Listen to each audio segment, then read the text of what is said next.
அஸ்ஸலாமு அலைக்கும் வரஹ்மத்துல்லாஹி வபரகாத்துஹு. இன்றைக்கி நெஞ்சு முள்ளு புட்டாணி முள்ளு மட்டன் சூப் எப்படி செய்கிறதுன்னு பார்க்கலாம். முதல்ல அம்மியில் 1.5 டீஸ்பூன் அளவுக்கு மிளகு எடுத்துக்கோங்க. அதோட 1 இன்ச் அளவுக்கு இஞ்சி துண்டும் ஒரு பல் பூண்டும் சேர்த்து நச்சுக்கோங்க, நுணுக்கிக்கோங்க. இதோட ஒரு 10 சின்ன வெங்காயத்தை உரித்து வச்சு அதையும் சேர்த்து அரைச்சிடுங்க. அரைச்சி தனியாக இந்த விழுது வச்சுக்கோங்க. இப்போ அடுப்பில் குக்கர் வச்சு அதில் ஒரு 4 டீஸ்பூன் அளவுக்கு நல்லெண்ணெய் ஊற்றிக்கோங்க. இதற்கு ஒரு 5 சின்ன வெங்காயத்தை தாளிக்கிறதுக்கு போட்டுக்கோங்க. அதோட கருவேப்பிலையும் சேர்த்து போட்டுக்கோங்க. இப்போ வெங்காயம் பொன்னிறமாக ஆற வரைக்கும் வெயிட் பண்ணுங்கள். பொன்னிறமாக ஆன உடனே நம்ம இப்போ மசாலா மிக்ஸ் பண்ணி வச்சுக்கிற மட்டன் எப்படின்னு பார்ப்போம்.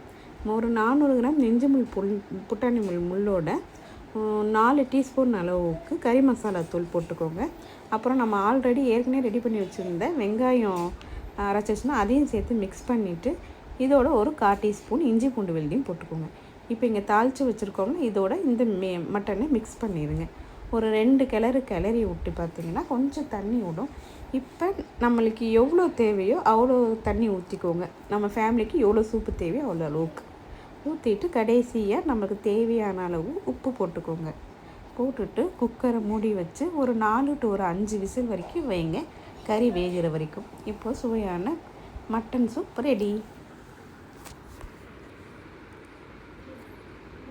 இடியப்பத்துக்கு மட்டன் சூப் சூப்பராக இருக்கும் பிரேக்ஃபாஸ்ட்.